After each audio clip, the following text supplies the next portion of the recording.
Good morning, everyone. Class 6 Heritage Math Exercise 1.2 Question number 3rd of B. Insert commas suitably according to Indian System of Numeration यानी Indian system के तौर पे आपको जो numbers दिए गए हैं उनमें कॉमा का यूज़ करना है। और जबकि ऑलरेडी मैं बता चुका हूँ कि इंडियन सिस्टम के अनुसार यानी इंडियन प्लेस वैल्यू चार्ट के अनुसार यदि हम कॉमा का यूज़ करते हैं तो राइट साइड से काउंट करते हैं वंस प्लेस में, यानी वंस पीरियड में 3 डिजिट्स आते हैं। उसके बाद 1000 में 2 डिजिट, लाख में 2 डिजिट, करोड़ में 2 डिजिट। यानी आप ये कह सकते हैं कि इंडियन प्लेस वैल्यू चार्ट के अनुसार हम केवल फर्स्ट 3 डिजिट को एक साथ रखते हैं, उसके बाद 2 डिजिट को रखते हैं। तो क्या करेंगे, 343 ये अलग डिजिट हैं, यहाँ कॉमा का यूज़ कर देंगे। उसके बाद 2 डिजिट पे यूज़ करेंगे कॉमा का, जो कि अप्रोप्रिएट यानी सूटेबल होगा। इसके बाद हम कॉमा का यूज़ नहीं कर सकते हैं क्योंकि डबल डिजिट ही है। यदि एक डिजिट और आता तो हम कॉमा का यूज़ यहाँ कर सकते हैं।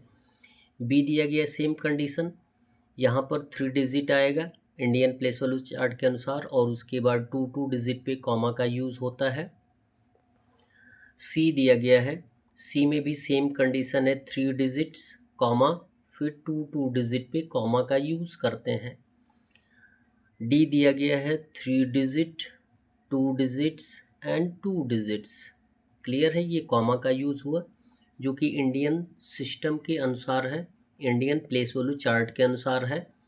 क्वेश्चन नंबर 4 दिया गया है, state the place value of. आपको क्या बताना है, जो नंबर दिए गए हैं उन नंबर्स में से जो स्पेशल डिजिट पूछे गए हैं उनका प्लेस वैल्यू आपको बताना है।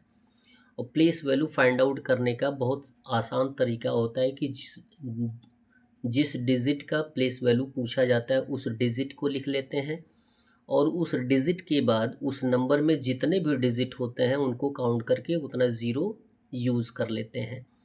बोला गया है 3 इन, यानी ये एक जो नंबर दिया गया है इसमें 3 का प्लेस वैल्यू कितना होगा, तो 3 का प्लेस वैल्यू हम क्या लिख लेंगे, 3 लिख लेंगे।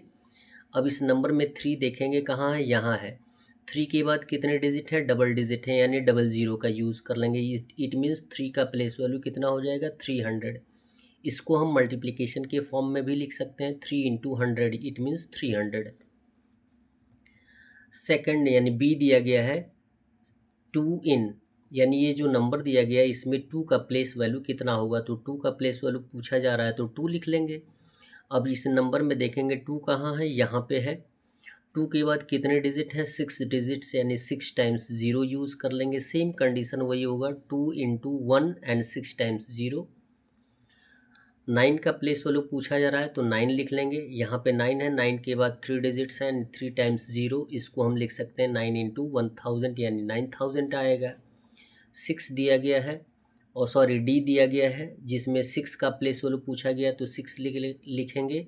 6 के बाद 5 डिजिट्स हैं, 5 टाइम्स ज़ीरो होगा यानी 6 लाख हो गया, और करके लिख देंगे 6 इंटू 1 लाख। और ई दिया गया है 1, 1 का प्लेस वैल्यू फाइंड आउट करना है। इसमें 1 दो दे दिया गया है, यानी जब 1 का पूछा गया है तो दोनों 1 का बताएंगे। इसमें 1 का लिखेंगे, और 1 के बाद कितने डिजिट हैं, 2 2 4 2 6 2 8, यानी 8 टाइम्स ज़ीरो आएगा। एंड दूसरे 1 का फाइंड आउट करेंगे तो 1 लिखेंगे, 1 के बाद 2 4 6 यानी 6 टाइम्स ज़ीरो आएगा। और एफ में दिया गया है 6 का प्लेस वैल्यू फाइंड आउट करने के लिए तो 6 लिखेंगे। 6 के बाद 4 डिजिट्स है, 4 टाइम्स ज़ीरो आएगा। इट मीन्स इसको आप लिख सकते हैं 6 इंटू 1 एंड 4 टाइम्स ज़ीरो यानी 10,000।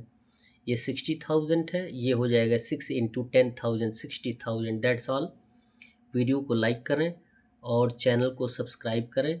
और आपको मैं बताता चलूं कि आपके इस चैनल पे मैथ्स जोन क्लास 6, 7, 8 का सॉल्यूशन मिलेगा। धन्यवाद।